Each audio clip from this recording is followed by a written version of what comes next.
La verdad es que este video no fue algo 100% planificado ni estructurado. Fue una duda que me surgió ayer en la tarde de la nada acerca de algunos países que tienen una relación al menos natural o lógica, por así decirlo, con Afganistán, pero que han estado bastante callados en estos 2 meses. Y así me puse que a ver cómo estaban reaccionando estos países ante el ascenso de los talibanes al poder. Antes de empezar hay que aclarar que los estados no tienen amigos ni tienen sentimientos, solo tienen intereses. Y eso explica que sus políticas exteriores muchas veces puedan ser tan difíciles de entender. Por dar dos ejemplos de esto, en el pasado Turquía y Grecia, que eran técnicamente aliados toda vez que ambos pertenecían a la OTAN en la época, se declararon la guerra en Chipre en los años 70, siendo aliados.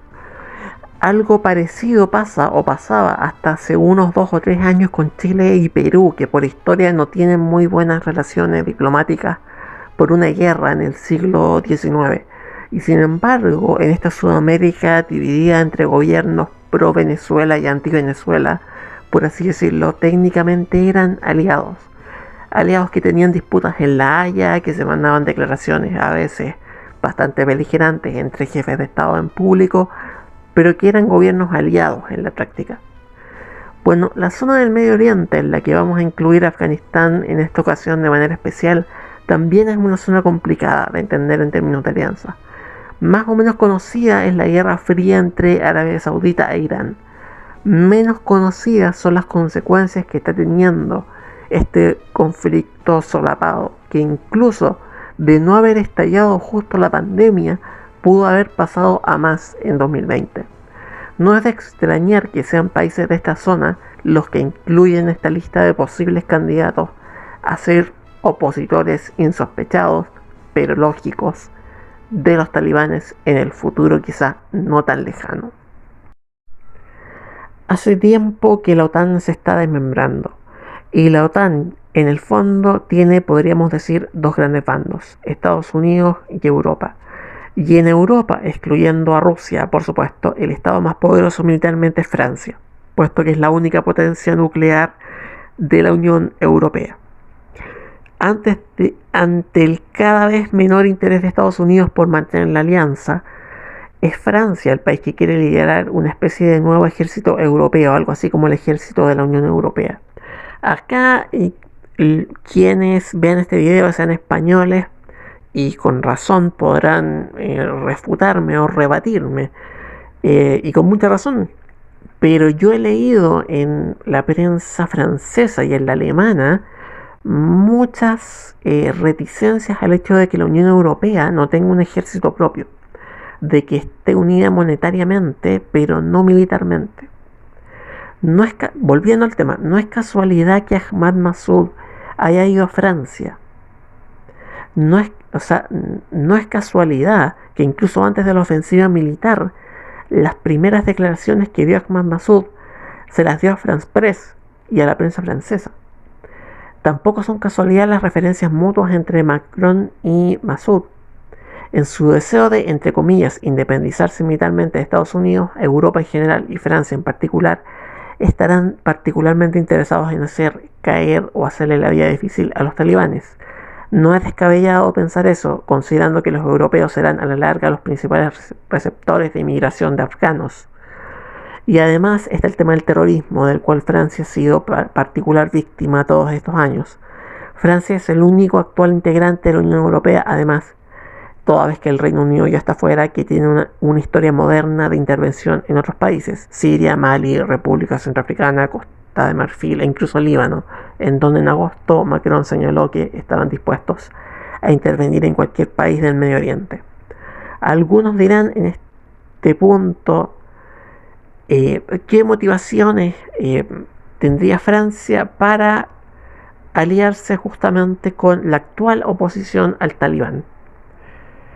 Y hay una causa también que es lógica y que tiene que ver más con temas de colonialismo que con temas humanitarios. Y es que quiere tener un sector de influencia en la zona. y en Afganistán. Y ese sector de influencia que está abandonado en estos momentos por todas las potencias y que es el sector no occidentalizado, pero más modernizado de Afganistán, eh, puede tomarlo Francia, puede apoyarlo Francia, como ya lo hizo en los siglos anteriores con los cristianos en Siria y en Líbano, y que le sirvió como pretexto para colonizarlos posteriormente. La élite educada, consolidada de Afganistán, que en estos momentos está abandonada por todas las potencias, puede ser recogida, tiene un vacío que puede ser llenado por Francia. Ojo con eso. Antes de pasar a Arabia Saudita, otra cosa, no olviden que Ahmad Massoud tuvo una educación británica en principio. Dicho eso, y pese al background británico de Massoud, pensemos que el tipo tiene 32 años, lo que en política internacional significa que es un bebé prácticamente. Por eso no es descabellado que los franceses estén pensando en moldearlo y en crear un futuro estadista para Afganistán que desde luego responda a sus intereses. Tienen mucha experiencia en eso. Bueno, los siguientes dos países no son muy apreciados por la comunidad internacional y por buenas y comprensibles razones. Arabia Saudita fue el sponsor financiero de los talibanes en su creación, en su primer gobierno y durante gran parte de sus 20 años de resistencia. Entonces, ¿por qué el silencio de los saudíes cuando los talibanes tomaron Kabul? ¿Por qué las primeras declaraciones tras la toma que dio Ahmad Massoud las dio a Al Arabiya, el incipiente medio internacional de noticias saudí? ¿Por qué Arabia Saudita, algún día la gran inspiración de los talibanes, esperó hasta que definitivamente estos arrinconaran al frente de resistencia a los lugares más inaccesibles de Panjshir para emitir un insípido comunicado en el que no decían nada prácticamente? Miren, tal vez Mohammed bin Salam, este famoso príncipe quien de facto tiene el poder absoluto en este reino tan hermético, no sea de la simpatía de muchos, especialmente después del caso de Kamal Khashoggi en 2018. Y tienen razón, pero Arabia Saudita, a diferencia de los talibanes, ya se está dando cuenta de la cruda realidad del siglo XXI. La era postpetróleo se les está viniendo encima y necesitan cambios reales. Arabia Saudita es una autocracia sumamente represiva, pero está obligada a moverse y Bin Salam lo sabe. Sabe que las riquezas que le llegan por montones por el petróleo ya no le van a seguir llegando. Sabe que no tiene mano de obra capacitada para competir en el mundo postpetróleo y que con los wahabistas, que son extremistas islámicos, imponiendo su islam radical, no la va a tener. Por eso también está reprimiendo a los mismos wahabitas, cosa que es un cambio profundo en Arabia Saudita. Pero por sobre todo sabe que a los americanos ya no les interesa Arabia Saudita. Por eso es que el reino, que tiene muchos flancos de vulnerabilidad, está siendo desafiado por Irán. Y tiene como prioridad que Irán no se convierta en potencia nuclear a cualquier costo.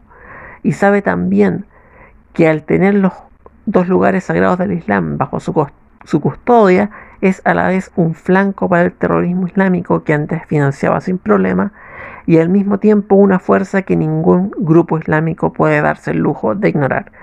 Es por eso que ni el regreso de los talibanes les cayó bien, ni tampoco es descartable que también, al igual que Francia, quieran manipular a esta élite modernizada afgana huérfana como sector bastante útil de influencia. Y al mismo tiempo esta élite modernizada acepte el apoyo saudí porque Arabia Saudita es religiosamente un país de peso para los talibanes. Pero por sobre todo el alejamiento de Estados Unidos, la sensación de indefensión respecto a Irán, ha hecho que el reino haya dado en los últimos 20 años un giro inesperado en su política exterior. Hoy uno de sus principales aliados, en todo menos en el nombre, es un país que nadie hubiera imaginado verlo en esa posición hace 3 décadas atrás. Este tampoco es un país que goce de gran simpatía internacional. En general la gente o lo ama o lo detesta. En ambos casos también hay muy buenas razones. Con todo, Israel y Arabia Saudita comparten dos preocupaciones fundamentales: el abandono de Estados Unidos en el área y el crecimiento de Irán. Los talibanes han declarado que están dispuestos a mantener relaciones con todos los países del mundo excepto Israel, mientras que en Israel, una potencia nuclear, la amenaza terrorista es real, a pesar de que a la fecha no se registran atentados de grupos que hayan salido precisamente desde Afganistán. Sin embargo, se ve la victoria talibán como una inspiración para los grupos que combaten directamente a Israel, como Hamas o Hezbollah. Con todo, no ven con buenos ojos a los talibanes, y es muy probable que hayan apoyado la resistencia del Frente Nacional con armas, aunque desde luego aquello tendría que haber sido hecho con el máximo secreto, ya que en gran parte del mundo musulmán, y más específicamente en Pakistán o Afganistán, para ser popular hay que hablar contra Israel. Un buen ejemplo es Pakistán, sí, el mismo país que es el principal aliado de los talibanes. En realidad es un enredo difícil de entender. Al mismo tiempo que su aliado está siendo presionado al máximo por Arabia Saudita para que reconozca a Israel. Recomiendo leer prensa israelí. Yo sé que a muchos el solo nombre de Israel les da dolor de cabeza, pero su prensa es realmente buena. Contrario a lo que se podría imaginar, su prensa no es tan tendenciosa o sesgada respecto al antisionismo. Únicamente lo es con el antisemitismo, que son dos cosas distintas. De hecho, periodistas iraquíes, pakistaníes y de otros países que no tienen relación con Israel escriben para diarios como Israel Times o Haaretz. También hay que decir que, por ejemplo, dentro de Irak, Irak puede no tener relaciones con Israel, pero la región autónoma del Kurdistán iraquí tiene muy buenas relaciones con Israel. Pero por sobre todo quizás sea por el Mossad, predice muy bien lo que va a pasar a futuro.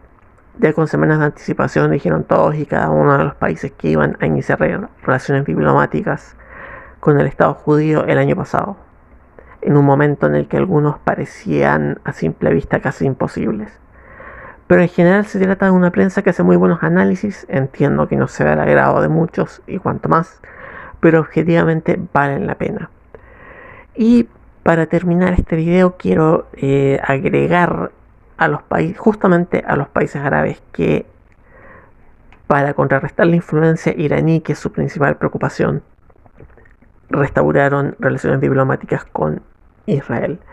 Estoy hablando de Emiratos Árabes, de Sudán, Marruecos, Bahrein. Ellos también son potencialmente unidos a Israel y Arabia Saudita, y quizás unidos a Francia, los principales obstáculos impensados que puedan tener los talibanes en el futuro y quizás no tan lejano. Si te ha gustado mi trabajo, por favor, otórgame un like y coméntame tus impresiones. No olvides suscribirte para más entregas de este tipo. Créeme que eso incentiva mucho la creación de estos trabajos. Nos vemos en una próxima ocasión.